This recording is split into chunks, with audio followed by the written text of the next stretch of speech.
weird, just fucking spikes come up where you're like, you! I didn't know, but now I do. You're terrible. Idle thumbs.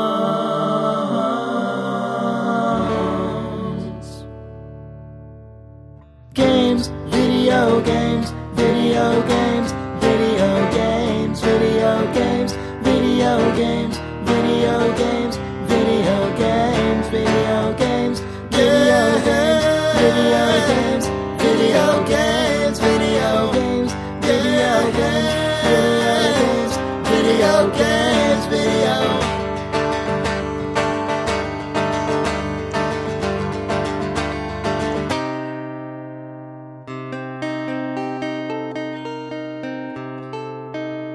Video games.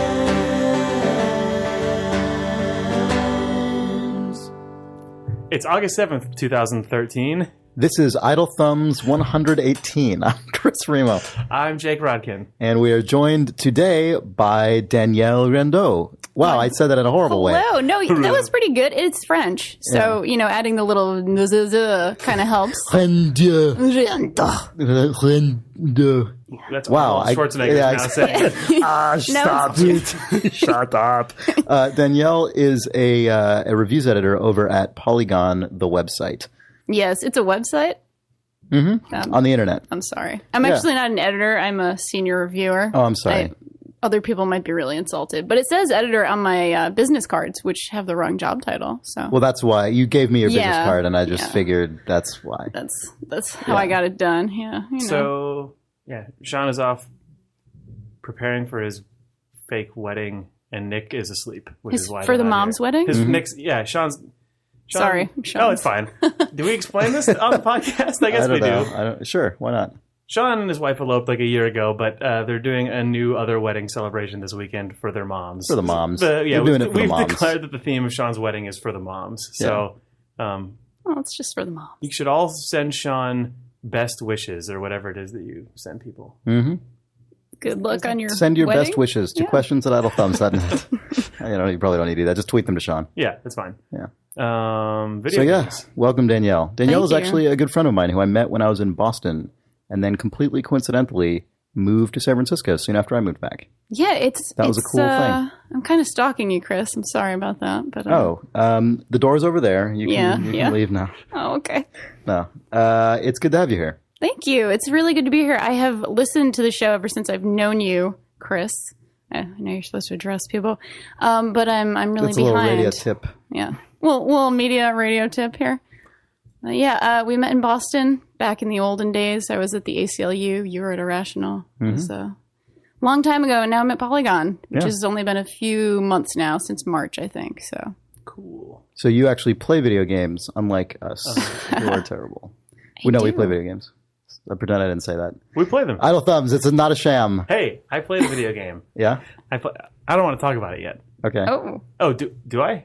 I don't know. I kind of wanted to hear you talk about Saints Row 4 if you can. Yeah, I can say things about it. I just can't talk about things. I can't talk about spoilers. That's okay. That's fine. Everything to us is a spoiler when it comes to Saints Row. Yeah, I've actually never played a Saints Row game. Oh, wow. Well, you're kind of missing out. I mean, obviously it depends on your tastes, and I know you're not necessarily Mr. AAA games all the time, but that's Chris's license plate, actually. Mr. AAA. Yeah.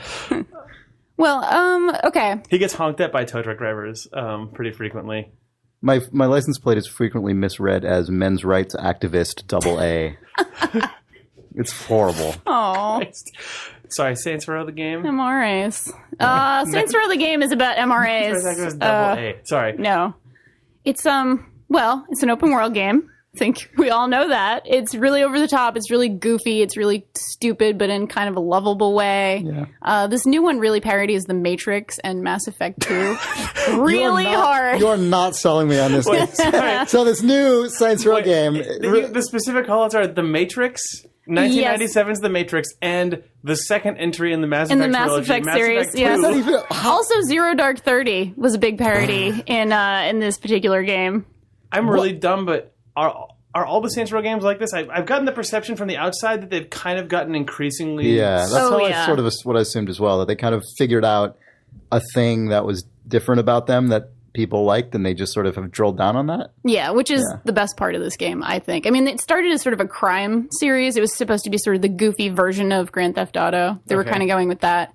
And then in the third game, the Saints sort of became a world-known corporation conglomerate business. And they had their own, like, energy drink, and they had mascots and all these other things. And the fourth game begins with you sort of, basically, God, you've gone from being this amazing corporation to being a peacekeeping organization that goes into the Middle East and thwarts terrorist threats. And so that's how the game begins, with this crazy sort of Zero Dark 30 parody. And then you become the president of the United States, and then aliens attack.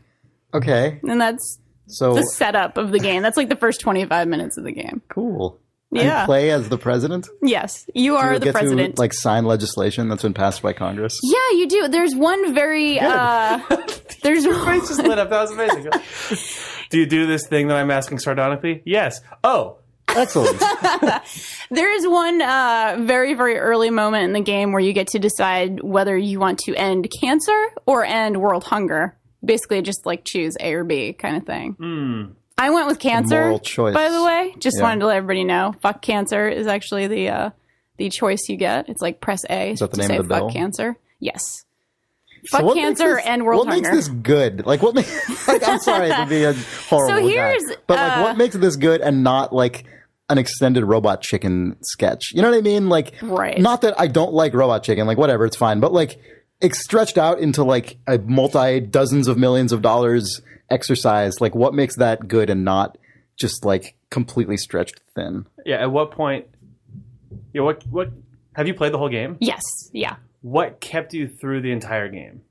Well... Because I don't know if I could last, which makes me the butt, probably, but, like, I don't know if I could do it. Well, I have to say, the thing that makes the game really fun for me is that you are basically a superhero the entire time. And so you're in an open world environment that looks like an open world. It looks like a city. But you have, like, this crazy jump, and you can leap over buildings. And you have this insane run where you can run down cars. Crackdown style, kind of. Yeah, it's very, very Crackdown. And I think it's better and smoother than Crackdown in general. And, you know, just from that game, also there are sort of orbs you collect all over the, you know, the city and stuff like that. Oh, yeah. So you're the president of the United States who gets to pass bills, and I can jump high and collect orbs. Yeah, this is getting better. I mean, it's the least sophisticated thing ever. You know, it really is like big, dumb fun. But if you go in sort of embracing that attitude. Big, dumb fun for the moms. That's EA Sports for the in moms. the game. Oh my God, Soccer Mom, the game. I've always wanted to create that like game. with orbs. With orbs, There's exactly. many soccer balls. Orb moms. Tron looking atmosphere, you know, the whole soccer field is just neon lines and moms. But also you can pass legislation. Yeah, exactly. The fuck cancer legislation. This sounds like a pretty good game. I mean, all these things just sound like things that could be in Saints Row as far as I'm aware, like from how Saints Row is described generally. Yeah. I mean, there are things that I can't say about the game that I also really liked about it. There's things you're prohibited from saying. Yes, I'm not allowed. Yes. Sign that Like what kind of NDA stuff? up. Well, let's see. Here's my laundry list that I brought with me. It's fine. No, I mean, it does a lot of fan service for if you have played the previous games. There's a lot of, like, beloved characters that show up, so on and so forth. And sort of there are missions that go into sort of the, like, existential crises in the psyches of these characters, which I can't spoil it, but it's worth it. Crazy. Yeah. So that's Saints Row 4. Oh, and also I have to say, one thing I really like about the Saints Row series is the character customization. So I basically was able to play as, like, let's see, how did I describe this? I was the superpowered black lesbian president of the United States of America throughout this adventure. And just the fact that you can kind of construct absolutely any identity in the world and kind of go with it and go all the way with it. And the game really does sort of respect your choices in the cutscenes and just, you know, with everything you can do. Does it actually have, like, content side respecting of that, where people are aware that you are a superhero black lesbian president of the United States, or do they just know you are female avatar president of the United States? Well, you're a female avatar, and you can also romance characters. You can romance male or female characters however you'd like. There's no constraints on that sort of thing. Right. So that is a pretty obvious Mass Effect parody there. Right. But the fact that it totally lets you sort of go whatever way you want with it is. So in the character customization, you're not like picking a sexual orientation, right? That is then like enshrined by the game on a character sheet. Right. You don't have to do that at all. You can just play it however you want, basically. You just romance the lady in the game. Exactly. Okay. Or multiple ladies, perhaps. I'm not telling. A lady never tells. I signed an NDA on that. There's an NDA on who I could romance. Yeah. But yeah, I thought that was really cool. And the sort of thing that you don't always see in a game of that scope. So I appreciated that personally. So is it kind of just like I don't know, sheer volume, like explosion of all this stuff that makes it good? I'm like, this is kind of the question I asked earlier, I guess, but I guess I'm still trying to like get to it. So like when you talk about this game being like Matrix parodies, like that's a thing that is not like topical or original in any way, right? Like everyone has done the sort of, I assume you mean like the bullets flying past or like. No, I actually mean, well, crap, this is kind of a story spoiler, but it's more into the content of the game itself than any specific feature of the game. Okay, I really wish I could explain this more, but I think that might be NDA territory. Sure. But yeah. But they constructed realities, weird. Yeah, let's say that. A narrative junk. Let's say that. A wise old lady who gets recast a third of the way through the story. And has amazing cookies. Yeah. There are no cookies. But let's go with that. Let's go with that as that is somewhat accurate as to the content of the Directed story. by the Wachowskis. Oh, I wish it was. But sadly, no. I kind of do. From the game designers that brought you Enter the Matrix. Wait, did they design the games as well? I don't know. That game, I remember the story behind that was it was like Joel Silver, who I think is the executive producer of that. He was doing press for it, and he's like, fans said, we want to see From the Wachowskis on the box. It says From the Wachowskis on the box. They made the game. That's how that game was sold. Yeah. Sorry, The Matrix. So it's, What's wrong with The Matrix? A lot of things are wrong with The Matrix. The first Matrix is actually still the movie's cool. And so is the Animatrix. I had to point that out contractually. No, I don't know. It's not bad. Also, have you tried the Animatrix? Now available on Blu-ray. Now available 20 years ago. Well, whatever it was. 20 years ago? Okay. 10 years ago?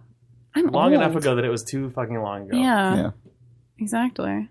All right. I remain unsure about this whole Saints Row thing. But that's well, I think you were asking a question also about like what makes it special gameplay-wise. Well, I don't even necessarily mean gameplay-wise, honestly, because I feel like I can kind of imagine gameplay-wise. Sure. I guess I just mean like when I see the Saints Row, or like I hear someone describe why Saints Row is like hilarious. They're like, it's because you can like beat up a guy with a dildo, and then you can call in a robot friend who's made out of dildos, and then you can go and buy dildos from the dildo store that's made out of dildos, and that's like that's how it just hyperbole, and that's all there is to like, it. Yeah. I mean, this might sound a little weird, but I actually kind of got attached to the characters in the story and that sort of side of it as well. It's sort of earnest in how stupid and over the top it is, but also lovable at the same time.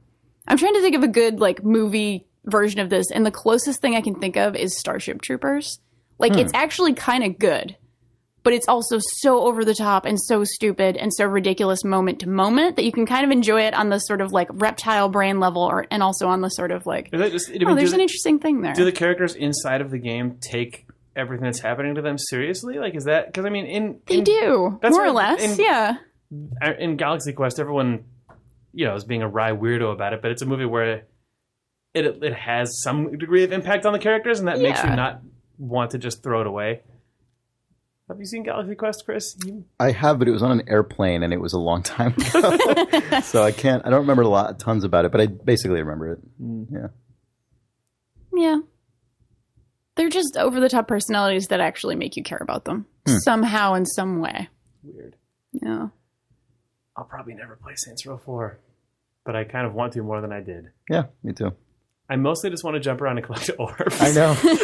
That's half of the game, and you can just do that if that's all you want to do, too. It is. Well, that is all I want to do.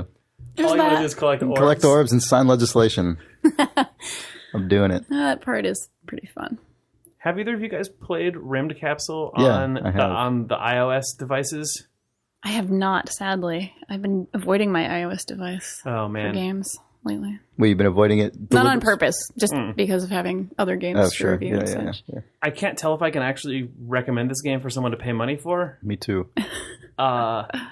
It's. I think I can. I think I was, given the fact that it's like, what, $3 or something? It's $3 or $4, and I know based on the number of times that I've played through a complete like gameplay session that I've put at least 5 or 6 hours into this game, which means that I'm the dollars to gameplay ratio is high. I mean, whatever. Yeah. No, I know. There's iOS games that I've paid nothing for and played far less. Which right. Is, but that sounds wrong. That doesn't mean anything from a value proposition standpoint. But like infinite dollars per. I feel like it's worth the $3, but I don't know if it's like I don't know how much more. Anyway, maybe we should talk about what this game is. Let's talk about what the game is. It's a video game on your telephone. Yeah, it's basically a simple management game in which you construct a space station out of kind of randomly sized. They're almost like out of Tetris blocks. Yeah, I think they all actually are the 4. I think they're all Tetris blocks, right? Yeah, it is. It is. It's Tetronymous. It's your classic Tetronymous set. Yeah, it's a really sort of reduced kind of European-y graphic design look. Lots of like, it's really it's all flat colors. Thin fonts, flat pastel-y colors, floating out in space. You just get like, the game just starts you with a single block and then a couple basic resources, and then you drag in a Tetris block and you zone it a hallway or like a kitchen, fucking whatever they are, garden. Yeah. Weapons room, crew quarters. You create rooms that like generate energy or that harvest materials from like weird floating asteroid things, or grow food and then prepare the food, and then areas to generate more crew members and areas with weapons in them. And all these things, the kind of dependencies of these are interlocked. So you need generating rooms to build everything, and then people need food, and every so often on a sort of decreasing time interval, you get attacked by aliens, and you have to send guys to the defense rooms to shoot them, and it's just a loop that just keeps going. Yeah, your individual guys aren't like, there's nothing specific about them. They're literally just like 2 pixel high dots. Yeah. So it's not like, it doesn't have the XCOM thing where there's guys named anything. Yeah, there's no personalities. They're just resources. Yeah. They're basically Pikmin. It's not even like FTL where you can even identify who's who. Like FTL, there's no actual personality stuff going on. Like but Pikmin, Chris. But there's names. Are they adorable? No, they're literally like just rectangles. Pixels. They're like white little pixel rectangles. Yeah. But they're not like Pikmin. That's true. It's true. They go when they die, so maybe there's that. That's kind of cute. Yeah. They do, and it makes me sad. But the first time that I played, I died in like 10 minutes, but every subsequent playthrough after that has been over an hour long, which is weird for me for an iOS game. Well, it's the thing that that makes me ambivalent about the game, because the game is like, it's essentially a horde mode thing, which is weird. Like, you create this base, and there's just waves of enemies get thrown at you, and there's other things like researching. You're supposed to research the 4. But after you do that, it just keeps going. I've never managed to research all 4 of them. I did that today. And so you research these monoliths and you get bonuses for things, but like that just helps you out. It doesn't do anything to the core loop of the game. And then the it game just survives as long as you can. Yeah, exactly. And so it just makes it. So I've gone through 2 after my initial just shitty thing where I died quickly. I've gone through 2 full loops of this thing, or maybe 2 or 3 full loops of this thing. And at this point, Jake, same thing. It ends up being like an hour of playtime of going through this loop. Right. And then eventually I just get over. It's almost always the thing that causes me to die is like, I'll be at such an advanced state with my base where I have so many guys and so much stuff that I'm like, oh, this is running itself. I'll just put this down for a minute. And then before I realize it, suddenly there's enemies and I haven't diverted everyone to weapons, and I'm just dead. And so like it's always just some weird little thing, and then I just have to start over from scratch. Yeah. And it feels weird. Like I keep feeling like I can get more efficient at it. Like if I can set it up so that I have the garden and the kitchen exactly across the hallway from each other, and then have the crew right next to that. Right, like diagonally up from the kitchen, so that I can then harvest food, prepare it, and serve it, and just restock my troops as fast as I can. Maybe I'll finally get to the point that I can just have enough guys that there's people permanently at every weapon station. Oh, crazy, yeah. But it's never going to happen. Yeah, it's never going to happen. That's pretty extreme. Because you also need to replenish those guys when they get, because the guys in the weapon stations will still get killed when they're start being a lot of enemies. But it's weird because it's a game where you build a lot of things and then it just kind of ends. It's just a hard ending and then it's over and you have nothing. And it's weird because it feels like the kind of thing where you spend all this time like building up an economy and like creating things, and then suddenly it's just bop. Like you're done. Yeah, usually in games like that, they're kind of sandboxy, or there's some campaign that extends, or there's just a free play thing where you just kind of exist in a simulation. Don't Starve is kind of like this, though, right? Where you actually build traps and place for yourself to live and that sort of stuff. I haven't played that game because I'm terrible. I really want to play it. I love that game. But yeah. I mean, it definitely kind of... The excitement certainly chills after a while. But there are seasons. I mean, there are other things going on other than just one core loop. Oh, yeah, and Don't Starve. But Don't Starve is a game where when your guy eats it, all the progress that you've made in this person's life is just gone, even though it feels done. Yeah. Like that put me off from that game really fast, actually, which is probably my bad. I don't really know, but just when I walked into it, I said to myself, "Oh, this game's going to be kind of like Minecraft or something." Sure, but in Minecraft, you die and you lose all your stuff, and it sucks. But the world that you've built is still there. Whereas Don't Starve just goes, try again next time. Starved. Yeah. Which makes sense. I mean, it's definitely a model that is kind of successful now, permadeath style games. But usually, it's just you exploring an area and failing to explore much of it, and it feels different to me, at least in Rymdkapsel. You're not even a guy in Rymdkapsel. You're just the, disembodied player. You're the player, yeah. Yeah. You're RTS lord. Basically. Yeah, so your only representation in the game is like this space station that you've constructed, basically. So you don't have like an avatar that dies. It's just like, I don't know, it feels to me like playing SimCity and then suddenly there's just like a tsunami or something and it's like, oh, start over. I don't know. But also the game is obviously deliberately visually stripped down to not actually be as ridiculous as the scenario I just set up. Like it's not SimCity with a tsunami. It's like this very basic arcade-looking kind of little thing that's intended clearly to be repeatable and disposable. But I don't feel as much investment with the little guys because I don't play with sound, so I don't hear the little cute noise when they die. You're supposed to really feel investment with those. No, guys, I know, though. but whatever. Like whether you're supposed to or not, I don't. Well, that sound just makes me go ugh, because like I'll be following, like I'll be zoomed in over here, and then I hear the choo choo choo choo, and then I hear a guy go ugh, and then I know like fuck, like I lost the guy. Like it's another man down. That's the way you get bummed about Pikmin dying, as you said. Yeah. But anyway, so those guys aren't the thing you get invested in, but I do get invested in like the efficiency or the kind of accomplishment of a large base or like researching all the things, and then it just ends in a way that is just kind of anticlimactic always. Like it's never exciting. Yeah. It's like just 45 minutes in or so, at least in my playthroughs, like that's when you've researched a few monoliths, you've got like a couple garden kitchen loops running in different parts of your base, everything's kind of humming along at a surprisingly efficient rate. Mm-hmm. And then that is when you get to the point where your brain sort of gets into the SimCity mode where you're like, oh, you know what? This is not a bad place to live, actually. Yeah, right, exactly. You just know it's going to only exist for another 15 minutes before the game just eats it entirely. Yep. Which is the best. And I wonder if that's sort of an implicit message about, like, we're never going to be able to live in space, humans. Aliens will always kill you. It's not sustainable. The things you just said went from being like sort of started from a position of profundity and then kind of just declined into like deep philosophical messages. Just aliens are always going to kill you. The futility of life and exploration and just human pursuit of anything. Aliens are going to kill you. That's what I was going for. Yeah. We're not alone, so I haven't tried. The truth is out there, you guys. The truth is out there. Oh, man. The truth is a weird red vector triangle that shoots you. Mm-hmm.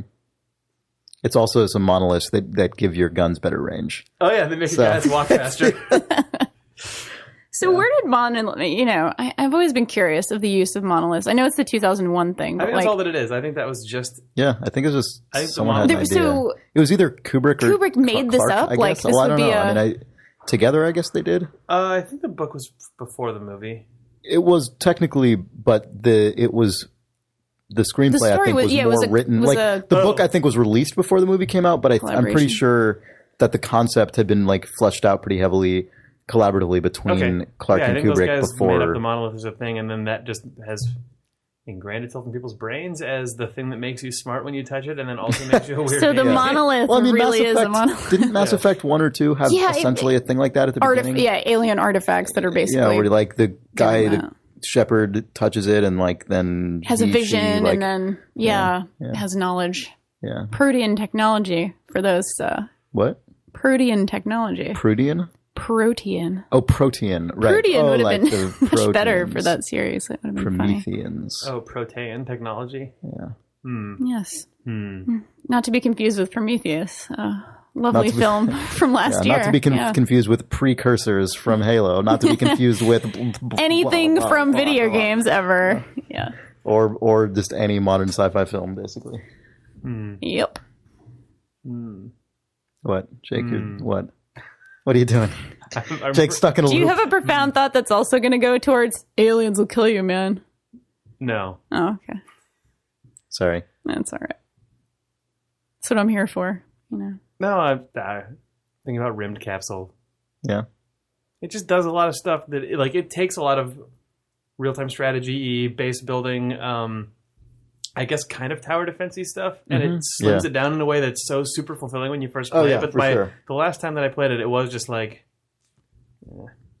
No, me too, for sure. Especially the one I did today, because that was one where I did actually research all the things, and a little thing, like a whole screen pop up. I'm like, oh man, a thing's gonna happen, and then it just checks off, like on my achievement list, like researched all monoliths. Right. New alien wave incoming. Do I at least get new aliens? No. Yeah. Do I get new anything? No. Yeah, and it's just like the thing you said is really how I feel. The sense that it feels like a really expertly designed kind of collection of mechanics whose overall kind of result is like... I will say it this way. My overall trajectory with Rymdkapsel is very similar to a game of Rymdkapsel.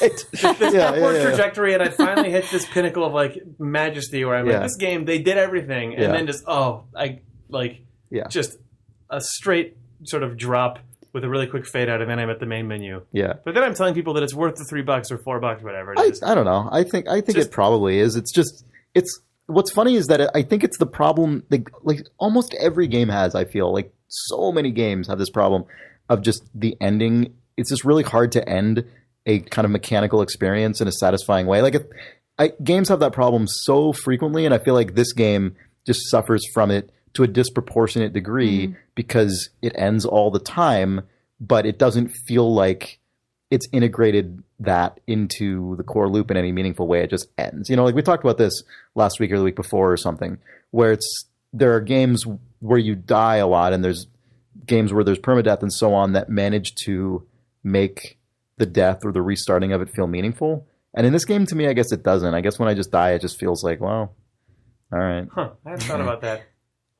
If Rymdkapsel somehow did not literally the Rogue Legacy thing, but if they had something in there where death was part of the game loop. Yeah. Or if it felt like it was even thematically relevant to something. Like, I just don't really understand. Like, you know what I mean? It just feels so arbitrary. Like, there's all this cool stuff you do, and then suddenly it's just, oh, now I guess it's just a little too hard, and it just ends. Man, and that's I would actually be happy if at the end of Rymdkapsel, your last guy didn't die, but he pressed the button on an escape pod and just flew up to Z. And exactly. The thing that says, I am the sole survivor of the previous base. It is time to start anew. Well, especially if the very first time you play the game, that's the first thing you see, and you don't know what it's referring to. If it just starts off by saying, like, I'm the last remaining crew member, like, I will establish, whatever, and then it goes, and then that loops around at the end. Yeah, that guy always just rockets out of it and then starts the new base. Yeah, that'd be solid. Rymdkapsel 2. This time you're that guy. His genetic ancestors all have, what is it that flips things over in Rogue Legacy? God, Vertigo, right? Or something like that. Flips the entire castle around. Did I describe that? Have you seen that, Jake? No. God, so crazy. It's so crazy. Rogue Legacy has one of the random traits you can be born. A given character can be born with is Vertigo, and it's like the first time you see it, like a lot of the traits in that game are basically just gags. Like a lot of the traits in that game are basically things that are hilarious the first time you see it, and then it's like I never want to have this again useless. ever. Yeah. And Vertigo is one of them, and it just flips the entire game upside down. Oh, so like you're walking on the ceiling, but I mean the game is literally just flipped. Everything about the game is flipped. Right. Yeah, it's bonkers. Like I actually stuck with it for a while when I. But that's effectively like some of the platforming levels in Mario Galaxy where you're jumping off the ceiling for chunks. Yeah, but they're designed to do that. Yeah, they're That's designed to true. do that, and like VVV, like it's like that. It's designed. This game, it's like. Even the UI, I think, is upside down. Yeah, it's it's something about it. Just take like the down. frame buffer and just like flip it. Like they just rotate it 180 degrees. It's bonkers. It's impossible to do. Yeah. I kind of want to go. I kind of want to go back to Don't Starve because I actually haven't played that game and I want to. Okay. And I'm curious. But you've played it, Jake, as well. I think I played about an hour of it. Yeah. Okay. So okay. I know the basics of that game, but I don't know enough to go. But you've played it a lot, Danielle. Yeah, I actually reviewed it pretty, a month or two actually after it came out officially or whatever on Steam. Okay. But yeah, I played quite a bit of that game. And I honestly approached it in this really kind of ridiculous way. Like, so I'm a runner and I sort of approached it like, this is how I'm going to train for a marathon is like how I'm going to play this game. I'm just going to get better and better and better each time and sort of literally thought of some of my early sessions as training for later because I was terrible at the game at first. I'm also fairly new to actually playing PC games, so that didn't help either. Sure. So it was very much, a learning curve, and it's not the easiest game to get into in general. I'm sure people are aware of what the game is now. It's sort of a little survival sim. It has a really cool little Gashlycrumb Tinies. That's the What? I think that's what the art style is referencing. The Gashlycrumb Tinies. I have no idea what that Wait, is. so Gashlycrumb Tinies. saying it again is not going to make. Gashlycrumb. No, it's sort of that Edward Gorey, goofy art style. Yeah. Wait, what is that? A brand name? Ghastly? It's Gashly? a book. Ghastly? It's a book. It's like a graphic novel from the I don't know what era. Is it Ghastly It or just looks like Edward Gashly? Gorey I think it's Gashly, but I could be wrong. My Don't worry about small computer that I keep in my pocket is over there, and I can't reach it right now. But okay. Anyway, it's a really, really awesome, intensive, systems-based game that does have permadeath, and it's a huge bummer when you've survived for weeks or months in game time, and then How many actual hours of play is that before you die if you're surviving for months in that game? God. I don't know. I couldn't tell you off the top of my head, but it feels like a very long time. But is it like dozens of hours or like? I think so. Yeah. Oh my I mean, if we're God, talking seriously? months, going into like the winter season and all that good stuff. I know that like when the game starts, you're just a guy in the middle of nowhere. It is very similar to Minecraft in that regard. And then it is like chop things down, light a fire, so that monsters don't come at you at night. But how built up does your life get in that game if you are in like a in-game month playthrough? Do you have like a house that looks like a real house, or are you still kind of like? Is your guy basically just living in a collection of log sprites that you call a house? Like how built? Yeah. I don't have any sense of sort of how far this thing goes, like how deep in you can get, and that's Well, I never had a house that looked anything like an actual house. But you can build a structure? You can build structures, yeah, absolutely. And you can sort of refine materials to make better and better structures that have more warmth and that sort of thing. I mean, the really crazy thing is sort of how far the tech tree goes into magical territory. Okay. There are like dark magical machines you can create that create even more magic. You can do things like create things, I think it's called a meat effigy, that actually you survive if you have a certain item. Like you can survive one death and sort of be reconstituted in the world without losing your progress. Gross. Things like that. Yeah, there's some pretty gross things. Meat goes bad, too, in the game, which is totally gross, too. Yeah, you can poison yourself, which is... I guess purpose? Realistic. Yeah, if you hate your little dude. I suck. I'm Starve. the worst. So like your life. Sorry, I'm stupidly curious about this. Your character's life inside of the game when he's lived like 2 months in. What does it actually entail? Like, what are you doing at that point in the game?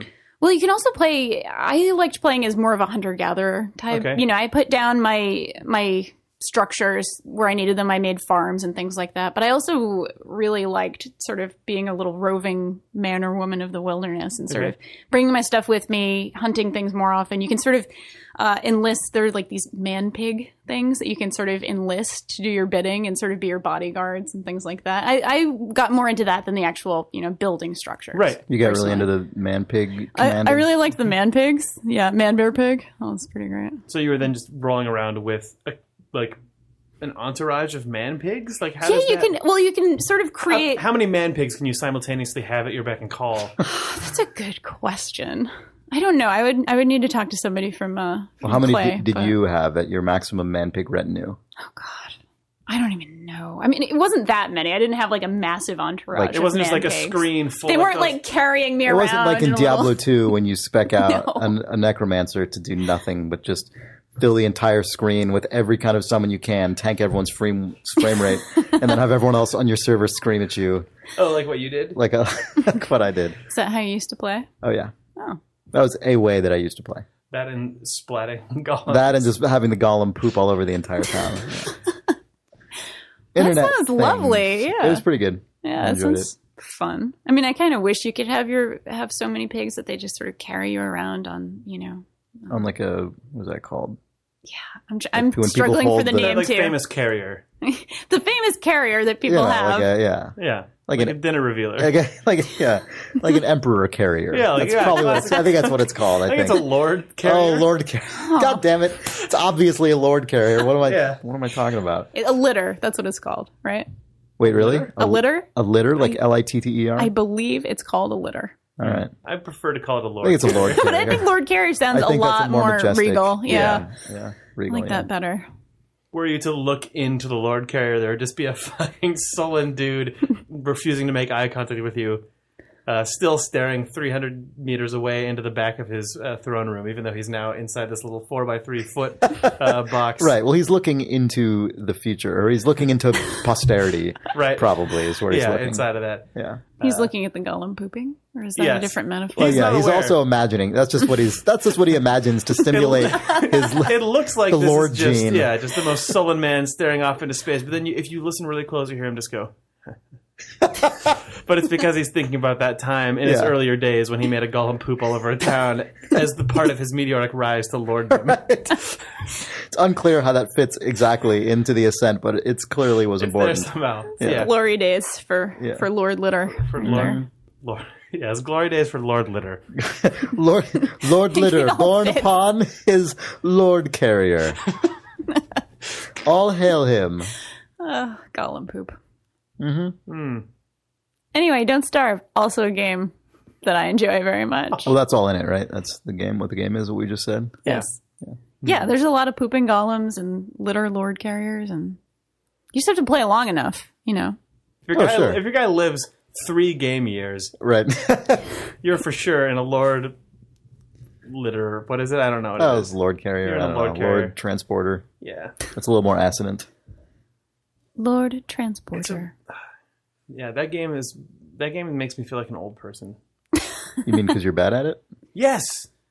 But also, I don't know if I could deal with the complete investment shutdown of getting that far into the game. Right. That's the problem. Yeah. And then having it kill me. Yeah. But so actually, here's a question. You were gold blooming there a little bit. So here's a. It's all in the gestures. Yeah. God damn it! That wasn't on purpose. Continue. What was I going to say? I can't even remember anymore. Christ. So. Rymdkapsel and Don't Starve. These are both games where you just die and then it's just everything's over. But it seems to me, and I haven't played Don't Starve, but it seems the entire concept of that game is survival. The very name of the game, Don't Starve, kind of implies at some point you're going to starve or die in some way because otherwise you wouldn't be struggling against that thing, right? Right. I mean, if it was a movie, that might be a different story, but in a game that theoretically goes forever, it's kind of a foregone conclusion. Whereas in Rymdkapsel, it feels to me like the thing the game is setting up is you're trying to gain knowledge or explore or set up a sustainable habitat. And so that is, I think, just all the combined things the game wants you to do, which is grow food, plant a thing, find these amazing artifacts and learn from them. Like, right. You at least wish you could have the satisfaction of, if your guy doesn't escape, that just like the entirety of the knowledge of those 4 things goes. Then you're like, okay, well now all we're going to do, everyone lights the fucking cigarette because you know right. that it's just the fight to survive. Yeah. But in the game, like as given, like it feels like all the things you're doing are sort of theoretical, hopeful space age. Right. I mean, there's the defending yourself, but again, it's like purely self-defense. It feels, especially until the very, like, honestly for me, every single enemy attack I've had, except for the one that kills me, you know, whatever stage that is, like, every single one until then feels super incidental. It always feels like I totally have it covered. Then suddenly it's just like, oh, fuck, it's overwhelming now. So even that always feels like kind of this little incidental thing I have to deal with sometimes. But like my main business is like maintaining this incredible space base. And then for me, it's usually the second to last one is the one where I just go... Oh, you realize it's on now? And then, because that one ends, and I started off with 15 guys. And I have like 3. And then I have 3 guys. And that is when I wish that they would all light up the cigarette. Right. Well, sure. So even so, that's same, you know, basically the same thing. But the messages that game sort of sends me just feel totally at odds with what it is. Is it a question of theme then? I don't know, maybe. Because when I hear, Danielle, when I hear you talk about... Well, because you have Don't Starve, Rogue Legacy, Sir, You Are Being Hunted. Right. Like, these all imply... Those are all things where it feels like it's an understanding that this could end really badly, and like, not just understanding that it could, but that this is actually thematically what this game's about. Your fate is inevitable as part of the theme. Yeah. Which I don't mean to suggest that like every story needs to have its theme spelled out in the title in that kind of deterministic way. You have that cross stitch. But that's true. I have that leaning it's against. It's a really long cross stitch. Yeah, it's a weird one. Took a while. But because it's not just the title, it's also just all the things you do in the game, and all the things you do in Rymdkapsel. I don't know. That's the thing that I think it leaves the bitter taste in my mouth when I've died after like taste of the Rymdkapsel. Yes. After a 78-minute play session. Was it kind of a tease? I guess I'm wondering. Like, was it a tease to be building all these things and not be able to actually sort of carry that on? I suppose so, because I didn't know anything about the game when I downloaded it, other than I think I'd seen a screenshot that just was really vague. I mean, it was just It's vague but evocative. No, it's exactly, which is why I downloaded it. It looks really cool. It looks very evocative and cool, but I didn't really know what the arc of the game was or anything. I think for me it did feel like that, actually, because when you get to the end, when all your guys die, it's cool in that it's kind of just stoic and passive about it, but it does the super simulation-y game thing where there's no UI for game over. It just says, everyone is dead, your base is lost, and then it sort of starts slowly spinning. But there isn't a reroll my base, start over button. You actually have to hit the home key, which goes up, and it still has a resume game button that if you press, the menu just fades out and your stupid dead base comes back up. You have to actually go to the main menu and then hit new game, and then it says, are you sure you want to start a new game? Like, yes, I'm sure. There's nothing else. You're not telling me that it's done, but there is just nothing left to do, and that is just like... Which, it seems like someone might have thought that's like a really sort of elegant solution, but it just feels kind of irreverent almost, but not in like a sort of an edgy way, just in a way that it doesn't treat this loop. Why is the game being weirdly aloof in a way? Exactly. It's weird. Yeah. I almost wonder if it's more annoying in that sense because you're building like a base and it feels more like a building game as opposed to like survive as one avatar. Yeah. Mm-hmm. Yeah, for sure. It's like it's not any one of these individual guys who I'm attached to or that I would expect to survive or anything. It's more just the concept of the thing. It feels like you're doing things that should have some amount of permanence. But like whatever. Yeah. A lot of that I think could be is just down to this sort of window dressing and so on. Yeah. But that's one of the reasons I was curious about Don't Starve is because that seems like a thing where the entire like aesthetic and mechanics and even title, theme, everything of the game is like constructed around the notion that this is all going to be temporary. It also could be completely personal taste. Like, I mean, for sure. For as far as I ended up getting, like I only ever got 3 out of the 4 monoliths, and I had a guy researching the 4th one when I ate it on my last playthrough, and I was annoyed. Yeah. But I wonder if this is a stupid thing to even wonder, but there's got to be people for whom Rymdkapsel came out, and that just defined their iOS gaming life. And now they're insane. Yeah. Like, I'm sure there's high-level Rymdkapsel play. Oh, yeah. I'm sure people have gotten cool to watch, crazy wave counts. Watching someone, I always die, like, between 20 and 30. But watching someone who's at wave 50, I have no idea what that would even look like. Right. Maybe it's cool. Maybe it would make me want to go back and play this game more. Who's to say? I mean, I imagine at a high enough level, you've got to get to the point where... Aspirational Rymdkapseling. at a high enough level, I'd imagine you'd have to get to the point where you just have pretty much everybody on defense all the time with a ton of defensive rooms because the waves start getting so fast but you don't have time to reassign all those guys. Your defense rooms have an area of coverage where you click on them and you sort of see the little fog of war effectively that goes out, or just it draws a big line outside of it. Yeah, they have a radius range. But you can't have defensive rooms where their radiuses overlap. So you have to keep it keeps you from having a tight defensive cluster because you'd be able to win really easily with that. So Right. I don't know how you would do it because guys always kill your guys. Yeah. In this video game, guys always kill your guys. Games. Video games. Yeah. I don't know. Yeah. Should we take a break for a minute? Sure. Good. Video games. Hey! Danielle, you made an interesting discovery. I did. I looked up both of these strange things that I brought up during that past segment. And as a matter of fact, it is called litter, according to Wikipedia, also known as a king carrier. King carrier. That's correct. And it also is the Gashlycrumb Tinies, book by Edward Gorey, and it was published in 1963. Wow. Yes. So both of the outlandish things were indeed factually correct. You revealing that it was called the king carrier off the air was the saddest thing because it made me explode. Yeah. It was a really great moment in my life. What was the thing? We were calling it just a Lord Carrier. A Lord Carrier. That's so close to what it's actually called. Yeah. They meant Lord Carrier. History got it wrong. I mean, king carrier, that's awfully specific, but a lord is a general term. A lord can include a king. All kings are lords. Not all lords are kings. Let's draw that out. A little diagram. So this is what you're trying to talk about Crusader Kings II right now.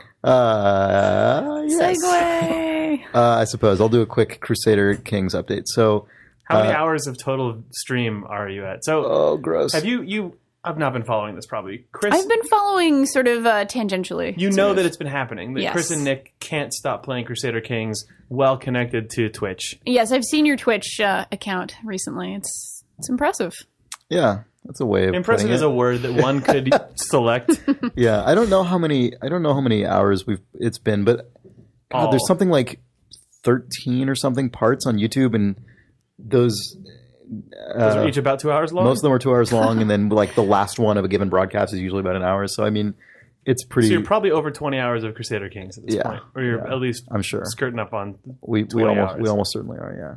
One human day, 2 man days have been expended. It actually makes it seem like less than it did to me before. Like if I imagine just a crazy bender where we just load up Crusader Kings, at midnight one day, and then just stream it. And that's how you're closing out the Crusader Kings stream, by the way. Right. Once we're within like, I don't know, 50 years of the conclusion of the campaign. That's when it's midnight to midnight, nonstop Crusader Kings. Oh man, that should probably happen. Everyone's calling in sick. Streaming. Yeah. Everyone's calling in sick and then broadcasting their activities on the internet. Anyway, don't look on the internet where it's a video of me in my other office playing a video game. That's how that goes over really well. Yeah. They call that taking a vacation day and not calling in sick. Yeah. And that's the saddest vacation. So anyway, we've only had one session since last week's episode, I think, which consisted. So we started off last time with Scotland declaring war on Ireland. So we actually it ended up being Scotland declared war on you. Yes. Okay. Yes. So it ended up being actually not a huge undertaking to deflect that declaration of war. Scotland specifically declared war to try and press a claim on the county of Ulster in Northern Ireland. So you didn't take them up on a war, then? You actually Well, I mean, there was a war, but you win? Yeah, we did. We protected our holdings. But what ended up happening, there was the Earl of that province, actually, of Ulster specifically. I don't know if this was related in any way to this, but the Earl of that province, county, was just kept giving us shit about things. Like he founded a faction to he basically founded a political action committee to put another guy on the throne. It was Earl me for Ireland, and that was a thing that he kept getting more and more and more supporters for. And he was just consistently being a huge butt. And eventually So we started just goading him at chat's suggestion, and eventually that resulted in him rebelling against us and taking like half of the goddamn vassals of Ireland with him. So like suddenly just half of the map, half of the like the island of Ireland like just tore in changed half. color. Yeah, and like not even just a contiguous area, like a bunch of counties all over the island, like suddenly like all were not ours anymore. Were they all unified, or were they just a bunch of little separate spaces? They were all fighting together, but they weren't all contiguous. You know, they weren't all contiguous land areas, but they were all on the same side against us. So that was crazy. That ended up actually being the much bigger pain in the ass of that stream. So the horrible punchline to this is we eventually, you know, after a huge amount of effort and a lot of war, managed to again reunify Ireland.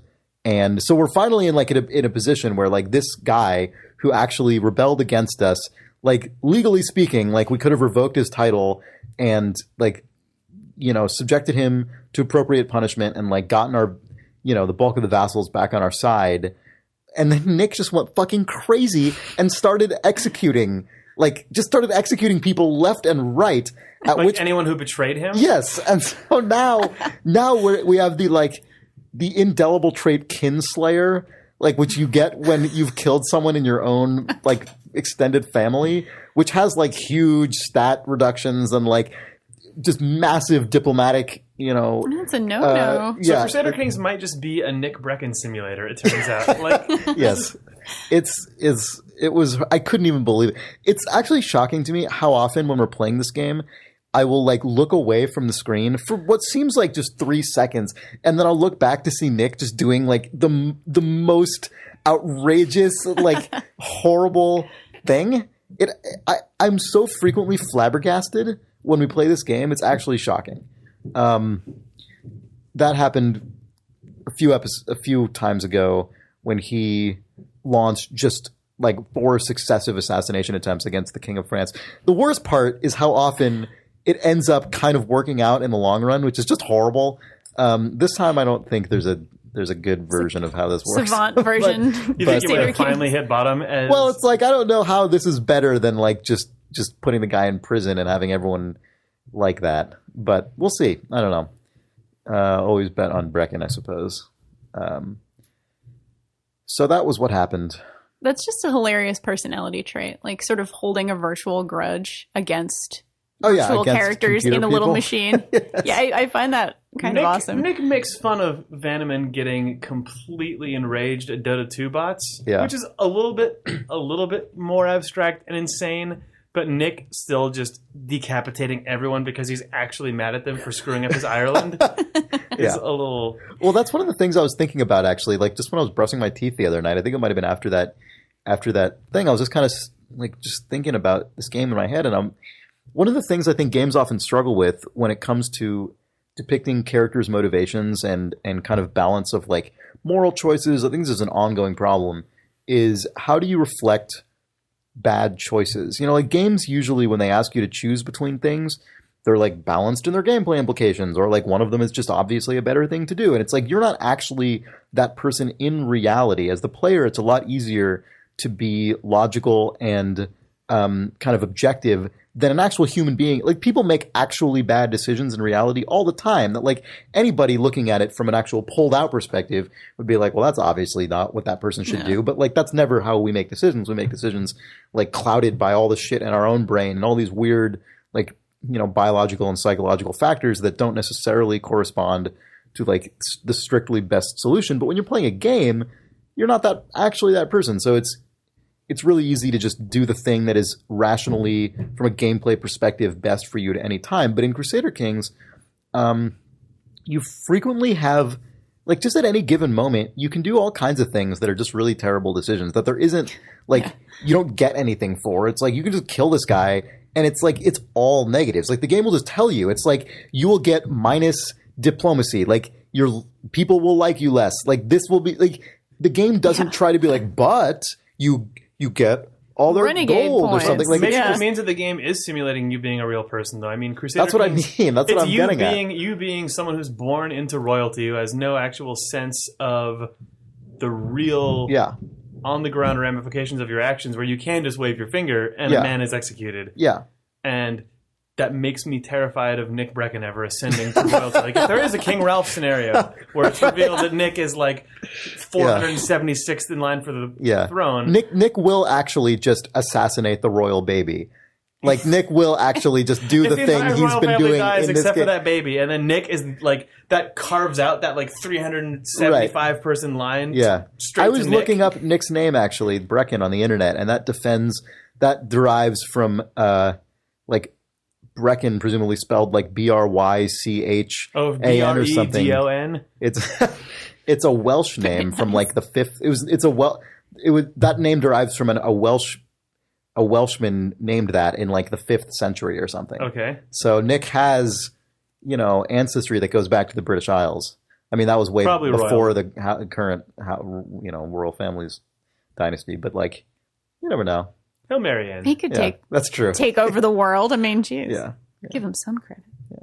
Nick's gonna marry that royal baby. Gross. He's gonna have one of those gross betrothals where yeah. God, that's just the shit you do in this game constantly, though. Yeah. It's like betroth your lords to 0-year-old wives. I don't know. Shit. I don't know if gay marriage is legal in the UK, but it is. Okay, then there could be a royal arranged gay marriage, the same as there could be any other goddamn arranged marriage. So that's my hope. It's entirely possible. He could have a May-December relationship that blossoms into a marriage with the royal baby. That's true, but it still wouldn't be... In 18 years. No, Nick Brecken he still wouldn't be the actual ruler, though. UK. The baby would be the actual king. Nick would have to then orchestrate a change in the rules of succession and kill that fucking baby.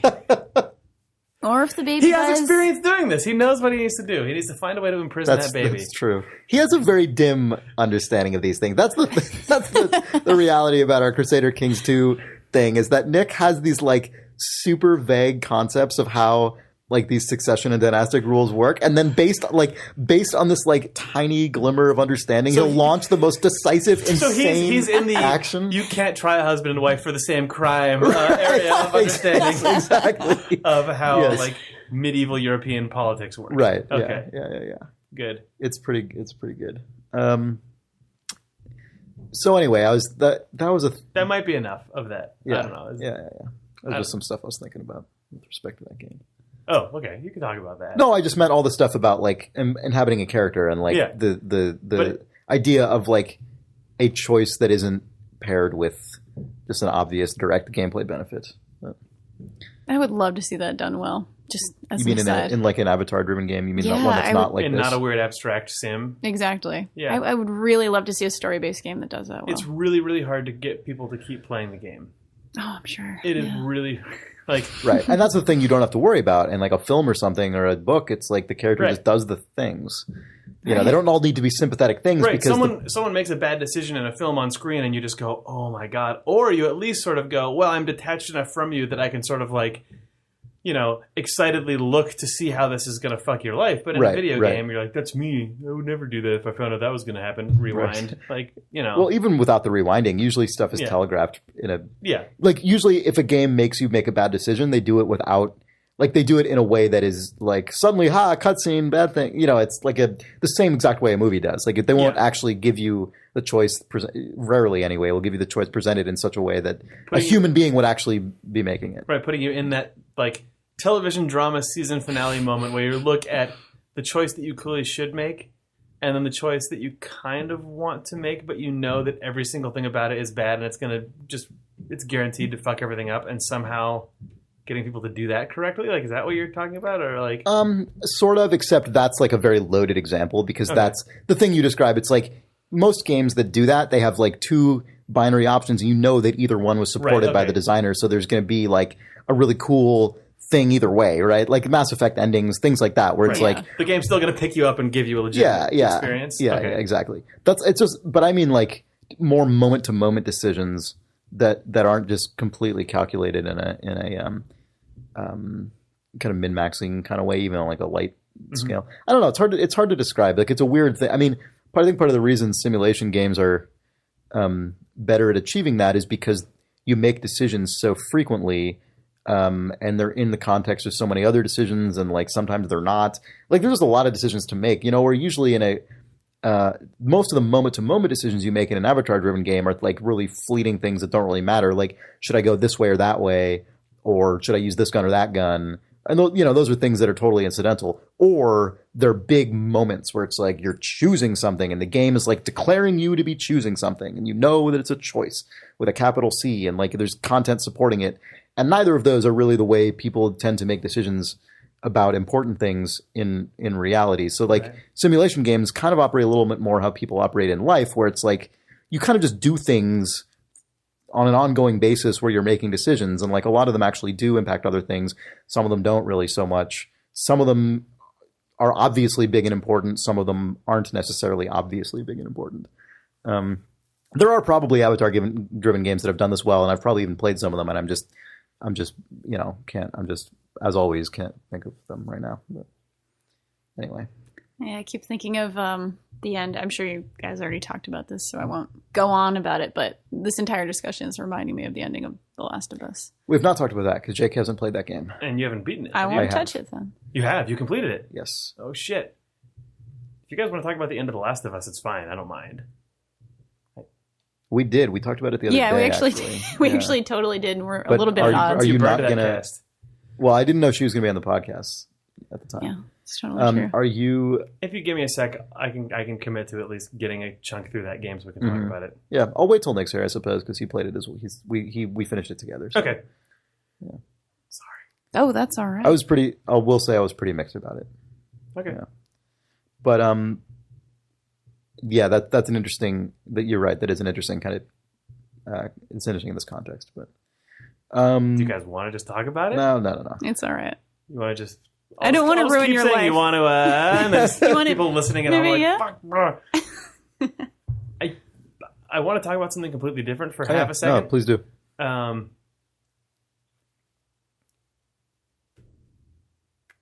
It's Pikmin 2.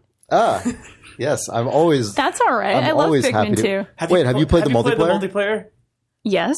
What? I mean, it was a while ago, but yeah. Okay, you're one of the rare few who actually have played the Pikmin 2 multiplayer. Yeah. Pikmin 2 multiplayer is really good, right? Yeah, it's fantastic. Okay, welcome. You're officially allowed to come on this podcast in the future, if you like. If you hit either Pikmin 2 or Far Cry 2, apparently is the immediate just like the two awesome random sequels. Yeah, top of the Isle of Thumbs zone. It's called that now. No, I was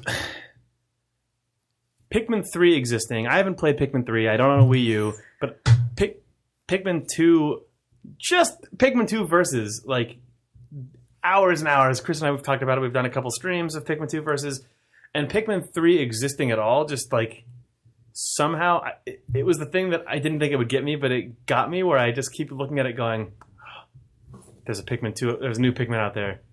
There's an HD Pikmin out there. Yeah. It has a multiplayer mode, but its multiplayer mode is something that is not the same sort of like simple real-time strategy that's in Pikmin 2. It's like called like bingo mode or something like that.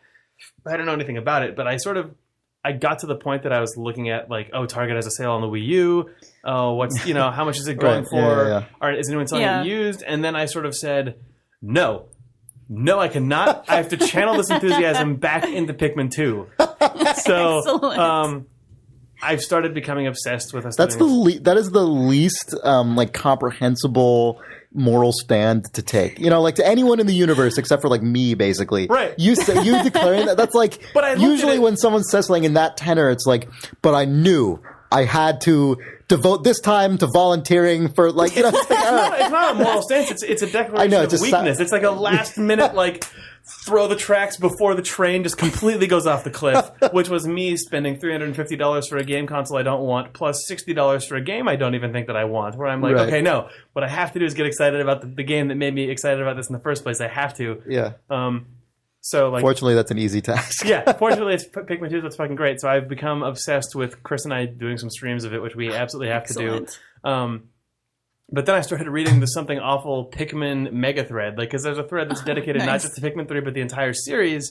And then that led me to an article which turned out to be written by Richard Terrell, who is he writes for the blog called criticalgaming.com, critical-gaming, but then he also made the Sports Friends game BaraBariBall. Oh, nice. Okay. Which I'm actually going to get distracted from Pikmin for 2 seconds to talk about, because what that game actually looks like basically is Super Smash Brothers-esque sort of platformy fighting mechanics, but with a ball.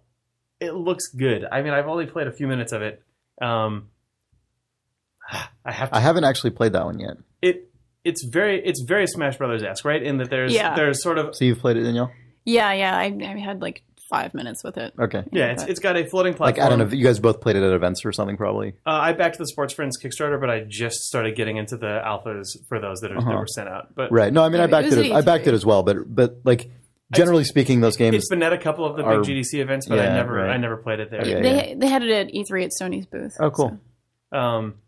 It's floating platform, you fall off of it, you die. Your characters who have sort of brawly, quick punch and kick moves, multiple jumps is a thing. Your characters actually have, I think, at least the character that I was playing as when I was digging around had 6 jumps, which is nuts. Like you have double, triple, quadruple up to like whatever it is, sextuple jump. Yeah. But there's, it's not just person-to-person combat because there's a ball in the game, which your objective is to throw the ball off the opponent's side of the level. So if the ball falls off the bottom of the screen off their side, you get a point. But because characters can multi-jump, it just turns into this insane, crazy aerial guys battles flying all over the place. Like it's nuts. But that game is apparently made exactly for me. And then I found out that was the guy who wrote this article, which is like a series of articles, right? Yeah, like it's a 9-article series where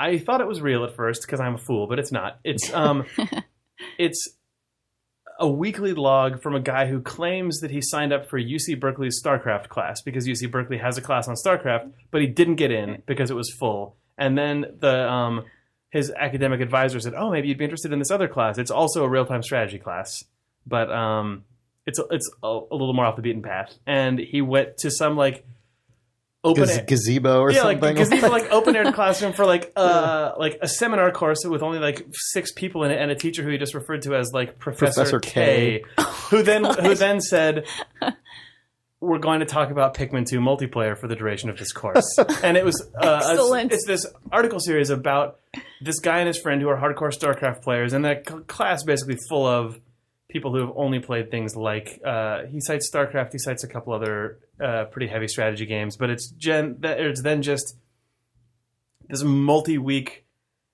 really in-depth dissection of Pikmin 2 versus, and like the way that it's framed is so good because the professor says this game is incredibly deep, but it looks surprisingly simple. I'm not even sure, as the teacher of this course, if I would say this is a good game, but we're going to spend the entire semester studying Pikmin 2 versus to see what makes it work, and maybe we're going to learn something along the way. And like, it's so good. It's like, I feel weirdly vindicated as a person for liking Pikmin 2 versus because of this thing. You know who needs to read this then? I actually haven't read the whole series yet, but Nick Brecken needs to read this. Because like last night or 2 nights, I don't know, recently. Oh, Nick thinks Pikmin 2 is for babies. Yeah, he was like, yeah, I just don't see what you guys see. I just don't get what you guys see in that game. I played it. It's just a stupid game. I'm Nick Brecken. Gotta read the article. That's how he said it. It talks about every single thing. It talks about the value of Pikmin as units that serve weirdly as economy and fighters, and an extension of your sensory input in the game. It talks about like, it's weird, but it's good. Does it talk about the weird like split screen watching dynamic? I don't know. I skipped a couple of the very last week, so I haven't finished it yet. I don't know actually if it does talk about, because that's a thing no one ever talks about. But like exploring. Halo 1, that was a huge thing for me. Like Pikmin 2, that's a huge thing for me. I think that's a really fascinating. Jake, you and I have talked about that a lot in Pikmin 2. The idea of like deliberately masking what you're doing and like faking out your opponent by making it look like you're doing something you're not doing. A few times. Like my favorite strategy in that game, or my favorite sort of just like single input in that game, is doing something just completely bombastic and knowing that I got away with it because I flipped the left stick so my guy walks the other direction and then Z-target the camera, so it just whips everything that I did out of sight, and you just see the most innocuous looking patch of grass as my guy's just derping along and you have no idea what it is. That was especially fucking fun when we were live streaming it because there were people in chat who saw who were just like, And then you would look at the screen and be like, oh, what? Oh, check this out. But then meanwhile, like 4 marbles are just dumping into my base. Yeah. Oh, man. But yeah. Oh, that's brilliant. Pikmin 2 versus, but that, I'll link it in the forum thread for this episode on our forum. I may as well just reblog it on the Autothumbs blog. Like, because if you have watched the Pikmin streams that we've done, I think we've done a total of 3. Including the countdown. I think we did one dedicated Pikmin 2 stream. We did one at the very end of our Kickstarter countdown, and then we did one when we were waiting for something else to show up, I think, or something weird like that. Like it might have been in the SimCity stream or some weird thing. Oh, right. I think that's maybe correct. One of those. Yeah. Our obsession with this game might actually be at least kind of justified by this article series. Oh, it's clearly justified already. It's already justified, but I think it's the value of this game as a really tight and different real-time strategy game is quantified in an amazing way by that guy. It's so good. Yeah. Wow. Yeah, I need to read it. I was going to say, when you started your story, I actually had a really similar experience with the Wii U. Because that's the one console that I don't have right now is the Wii U. And it's like, I'm a reviewer. It's the one console that a lot of people don't have right now. Yeah, I know. But I'm a huge Pikmin fan. And I watched my colleague, Phil Kohler. That was alliterative right there a little bit. Anyway, he was playing it the other day, and I was like, oh my God, I really want a Wii U for this. If and I went home. Pikmin colleague, Phil Kohler? Yes, he's my Pikmin colleague, Phil Kohler. Yeah. PK. Yeah. Colleague with a K, I guess. I don't know. Speaking of PK, as in Walter PK, another thing I just thought of here. Are you ready? When you're talking about your screen watching sort of thing, I kept thinking about that like 1997 GoldenEye cardboard thing that you could put on your TV. Playing what? GoldenEye. Oh yes, this was for people who were like hardcore. Is this a peripheral? This was a real thing that people sold on the internet in like 1997. It was like a cardboard divider for your screen. If you played 4-player, 4-player GoldenEye, and I just kept thinking about you guys playing it like that. Was it a specific size? Like, was that just everyone had the same shitty little TV? I mean, I didn't have it, so it was just sort of one of those things that I, read about in EGM or whatever at the time. I just kind of wanted it. Sweet graphics on it that make you feel like you're in like a warehouse or whatever that game is like set in.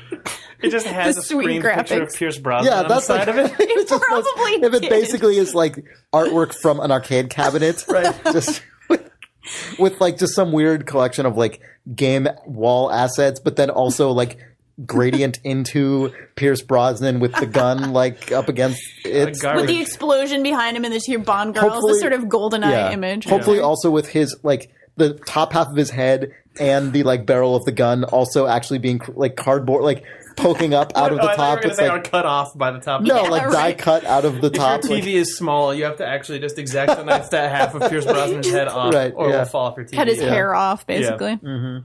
I thought you were going to say that Pierce Brosnan himself then had like a quad view over his face so that he couldn't watch other people. He's watching it the whole time. Also cheat proof.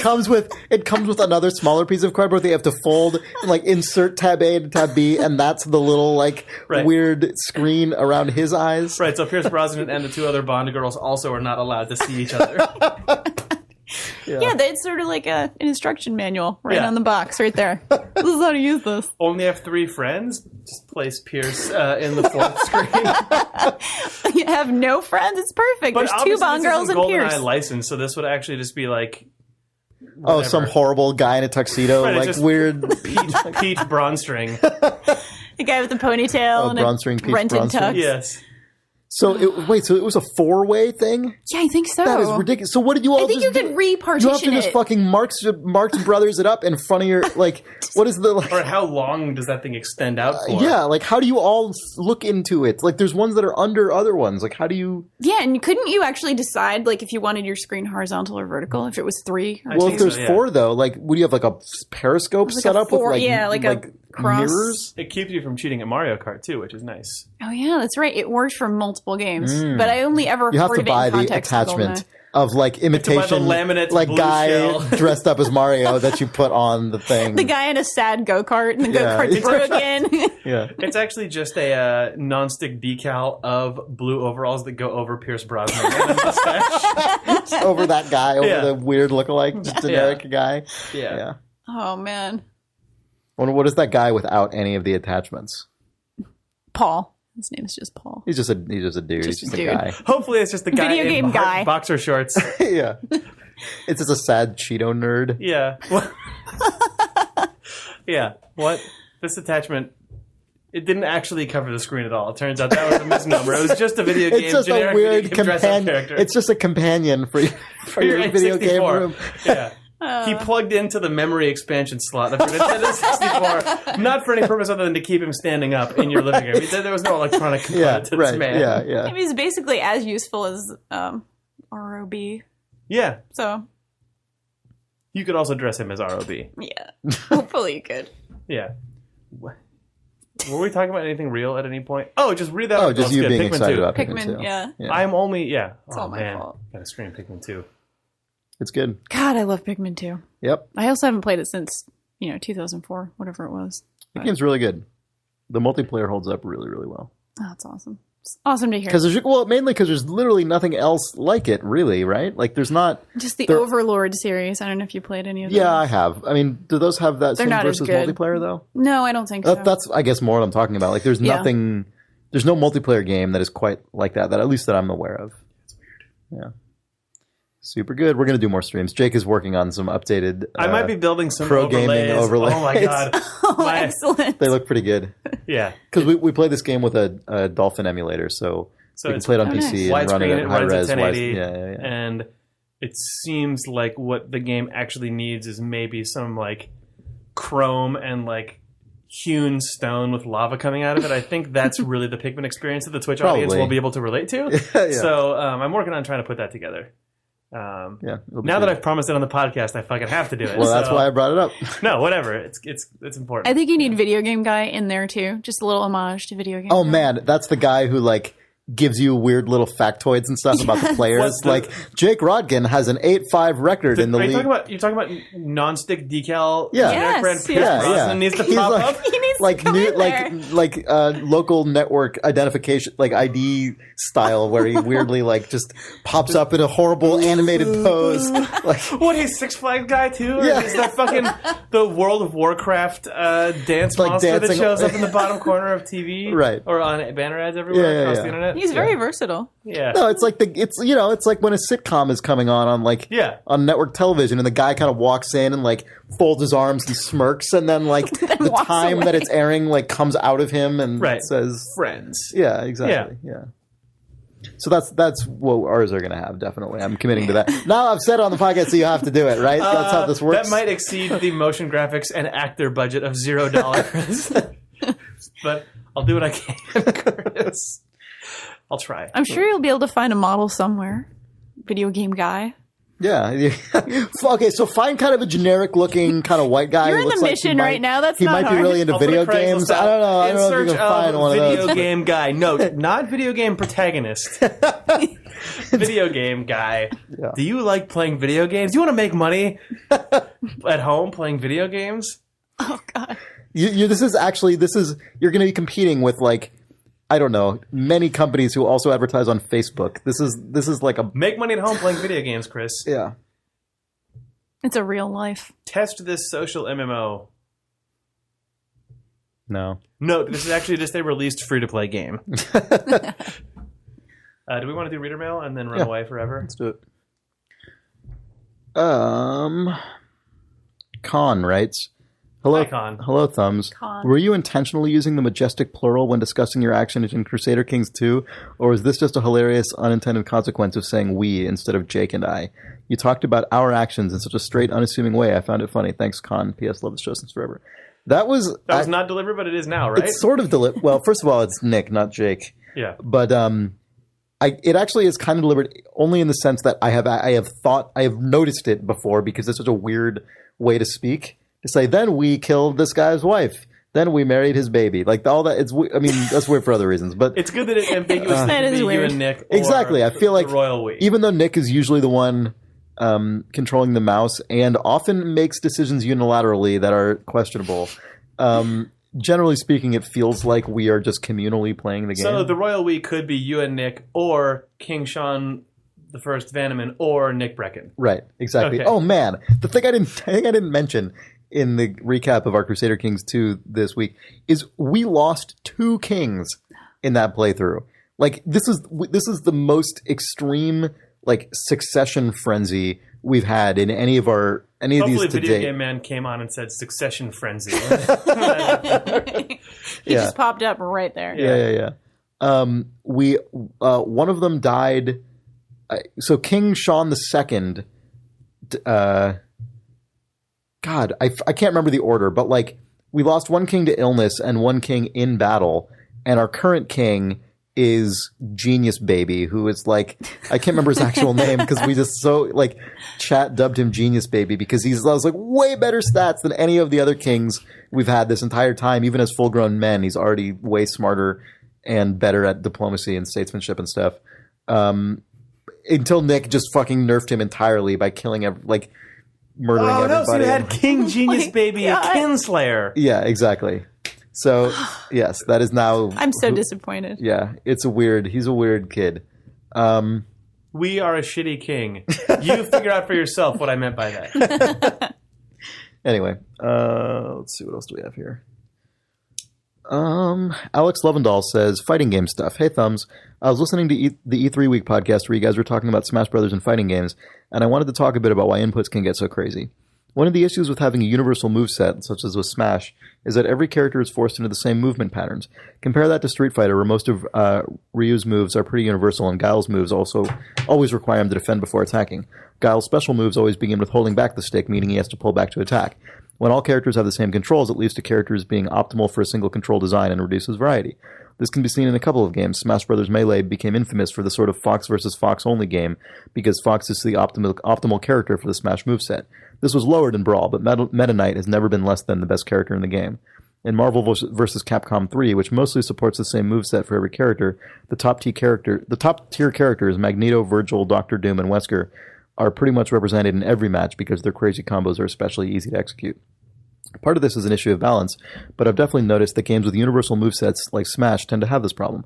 You wind up with more variety in a game like Street Fighter because players will have different advantages and disadvantages with regard to control.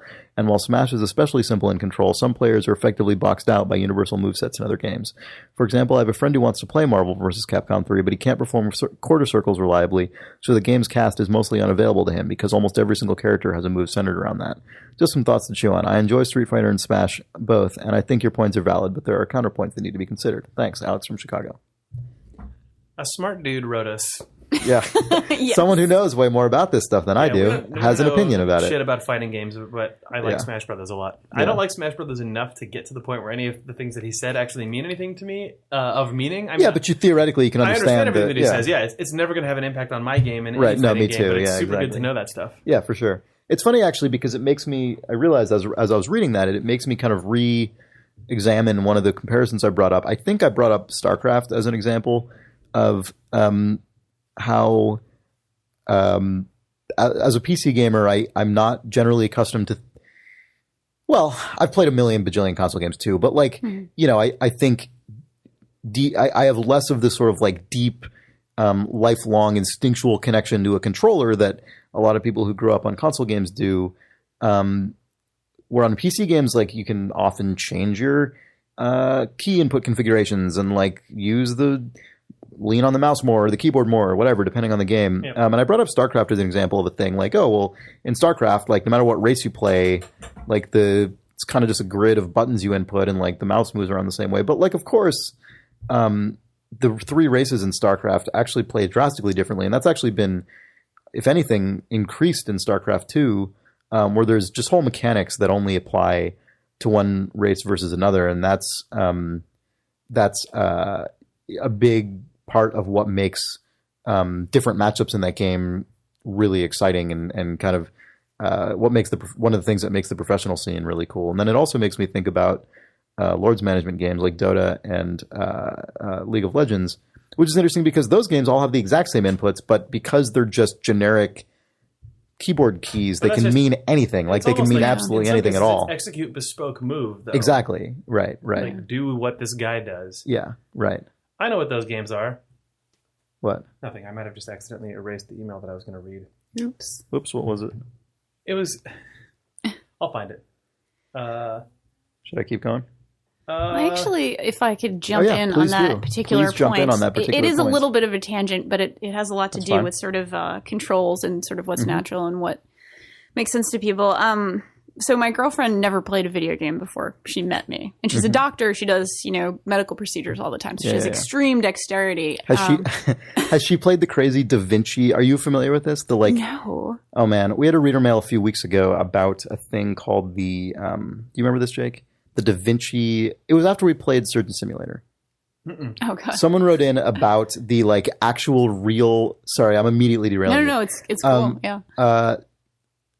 Have you seen Surgeon Simulator? Oh yeah. Okay. I actually saw your. Okay. So there's a actual real professional medical thing of this called the Da Vinci movement system or something we read the reader mail about this. Yeah, that's what I was saying. Yeah. And it's thousands and thousands of dollars, and it's a super precise. I saw a video of someone doing this, and there's one of the exercises of a competing one to this. I think was pick up little rings and put them on side pegs, and it was crazy to see these robotic hands move these things around as someone was manipulating it with some kind of control. I don't know, whatever. It was an amazing thing. I don't know if Teresa has ever used any of those things, but I would be super curious to talk to someone who actually has done that. I mean, she could. I'm thinking about it now. I mean, she's done surgeries before. She's done She's an actual legitimate medical professional for real. Yeah, but when I first introduced her to games, we played, New Super Mario Brothers or whatever, the original sort of Wii version, and she could not jump for the life of her. She just could not manipulate the controller. Yeah. But when I gave her a 3D game, which was infinitely more complicated, I actually gave her BioShock. And she immediately was able to sort of suss out 3D space and shooting and everything else. Yeah, so whenever people bring up sort of what kind of control inputs are natural, I'm always sort of fascinated by what experience people have and sort of what they've done with their life and what kind of dexterity they have. And I don't know. There's something about 2D space and 3D space. She was just immediately able to pick things up in 3D, but 2D, she still really struggles with it. I wonder if kids have, one of the does a 2D space make more intuitive sense to a child because they're less mobile and they perceive things in a I'm talking out of my ass. I have no clue. I'm just thinking aloud. An adult who's already spent decades navigating the world in complex ways and possibly driving a car or doing all kinds of things that require a fairly nuanced understanding of depth and proportion and things like that. I wonder if it might also be if your job though is very specific use of tools as very precise extensions of your hand in 3D space, and you're sort of paying very attention to maneuvering that way. It's probably better. That's probably more true than what I said. I don't know. I think that's all true, and also just the fact that if you're my age or whatever, and you grew up playing 2D games, that's natural for you. It's natural for me to play a 2D platformer, even though that's the most unnatural thing in the it makes no sense human in reality. experience. Yeah, it makes absolutely no sense to anything. Yeah. Anyway, she's better than I am at most games now. So really, she's pretty much a badass. Wow. Yeah. Owned. Yeah, pretty much. Yeah. Did you have another thing, Jake? Robot news. Oh man. Yeah, so robot news, because apparently once out of every 4 or 5 episodes we have to have robot news now. Jake, just to prime this for Danielle, Jake is terrified of robots. I'm not terrified of robots. I love robots and I fear robots. Especially you have a healthy, respectful fear. Especially Boston Dynamics robots, which are the Big Dog, the Pet Man, Atlas. Big Dog, Pet Man, Atlas. Little Dog also exists apparently. The little guy, he climbs upstairs. What? He has a little needle that comes out of his mouth that can find veins. That part he doesn't have. So that's... he doesn't have that. I was going to say. No. I was pleased because questions@idlethumbs.net, our reader mail address, write us at questions@idlethumbs.net, got an email a week or so ago from someone named, a name I'm not going to pronounce well, which is Yannick Lefebvre? Lefebvre? I don't know. His name is Lefebvre. Yeah. He wrote, though, saying, visiting the Boston Dynamics offices. And he got to go, and he told us about it. So he says, "Hi, Thumbs. I've been listening to you guys religiously since the Kickstarter relaunch and really enjoyed the podcast that you read this every week." And that was his reader mail. No. After hearing you guys talk about the various Boston Dynamics robots over the past few weeks, I thought you'd get a kick out of the fact that I'm visiting their office this week. I work for a company that does heavy equipment simulation, and we use one of Boston Dynamics software tools to populate our sims with people. Before the training class I'm attending, we visited the shop where they build the robots and saw a number of robots in different states of construction. We also saw a few robots running, like one of the Petmans, and an LS3 walking around their parking lot.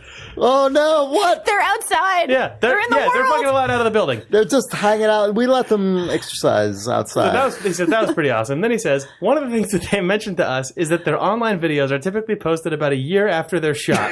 So the technology is actually a year ahead of what you've been seeing. Oh, no. Oh Also, they showed a bunch of the robots that they're building for the DARPA challenge.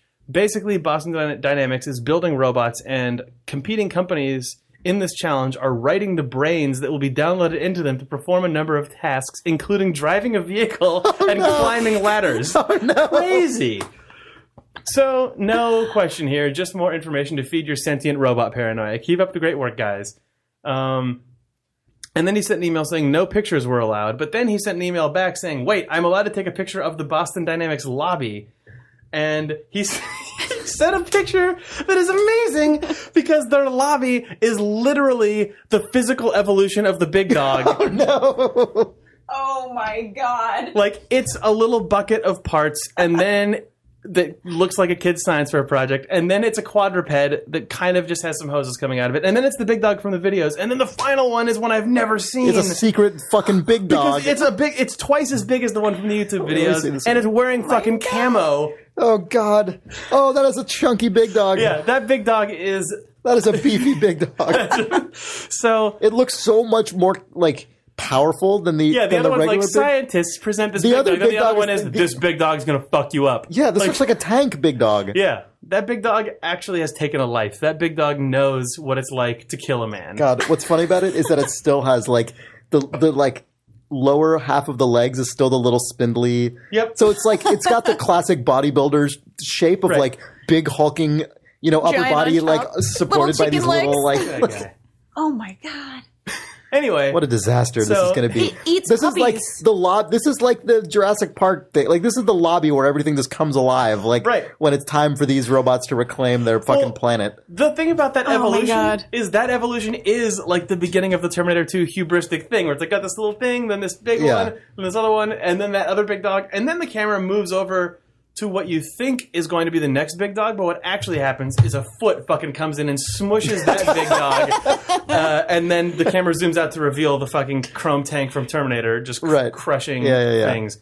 But yeah, DARPA challenge, where they're putting brains in the Petman for things like driving a car, climbing a ladder, riding a BigDog. Oh my god. This is... Did you see the tweet? Someone sent you and Nick, I think, a tweet that was like designed to be the intersection of you guys, and it was a robot baby. It was a GIF of a robot baby. A GIF of a GIF of a robot baby? Yes. It was unreal. It was like the baby there was no synthetic skin or anything on it, so it just looked like a baby made out of like an erector set or something, but the movements were like incredibly natural, and it just had two spherical, realistic looking eyes in the middle of just metal robot face, and the eyes were like looking around as it's doing its little like baby wiggle. I didn't see this fucked up thing. And it looked like them. Like it looked like Nick. No. It looks like it just looks like a metal. Oh my God. What? God, you were like, and it looks like. It looks like Jake and Nick's hypothetical child. Like both of them, and I was hard. No, what I meant, you're not familiar enough with the stupid nuances of idle thumbs. It's just Nick has a baby preoccupation and Jake has a robot preoccupation. I understand. Baby robot. Get it. Yeah. So it was something else. Check your Twitter replies, Jake. Dear Lord. I don't know if I want to now. Well, you should. It'll haunt your dreams. This is the son of BigDog.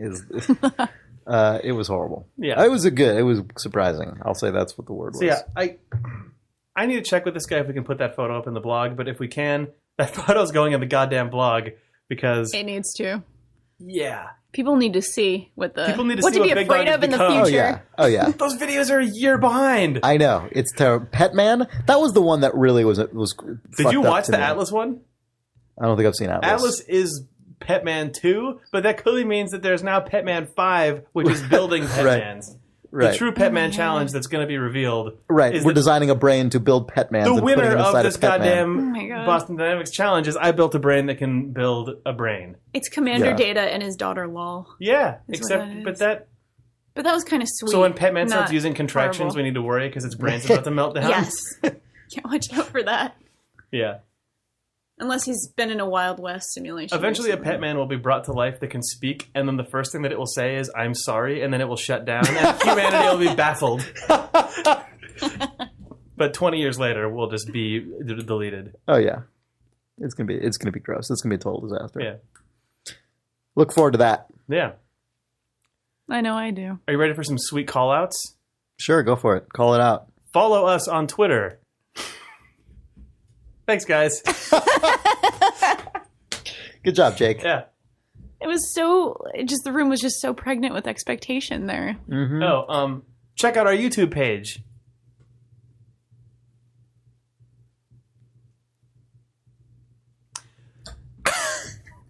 Okay.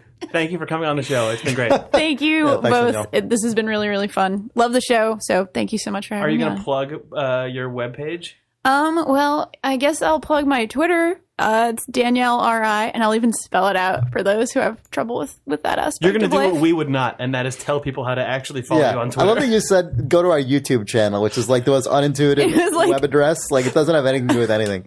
So yeah, I was ready for it. I was like youtube.com/ Idle Videos. I don't know. Idle Videos. No, I don't know is a different YouTube channel. Yeah. That's some guy. That's my YouTube channel. No. Yeah. Anyway, you can find me on Twitter, and I'll even let you know because you can join the fun. Danielle RI, DANIELLERI. That's me on Twitter, and you can read my. Is that Danielle, Rhode Island? It's actually both. Both my last name starts with an RI, and I'm from Rhode Island, so it's a double. I never made the Rhode Island connection. Until it's a little more subtle than the last name thing, but yeah, totally. Oh yeah, and Polygon.com reviews. I write reviews frequently. You can read those if you'd like. Cool, so I can read your reviews, and then I can express my opinion about your review to your Twitter feed. Yes, you can, and people have been doing a lot of that this week, so you can just join in the fun. I will. For that. Oh, that was the fun. You said join in the fun kind of ambiguously a few minutes ago, and sorry. I'm like, what is fun? Oh, that fun. I wrote a review that was rather controversial last week for It was not. Dragon's Crown, a video game. I will say no more. Neither will we. Thanks for joining us on Idle Thumbs. See you next week, I guess. Yeah. Oh, man. I don't even want to make promises about next week. Video games.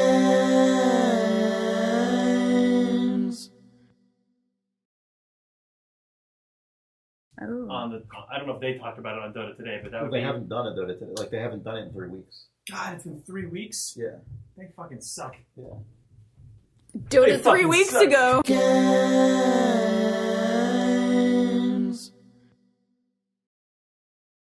It's a litter. You did A it. simple litter, often called a king carrier. Oh, what? Oh, you ruined it. All right, we gotta redo that one. Yeah, okay. Oh, yeah, you should have looked that up on the air now. That was...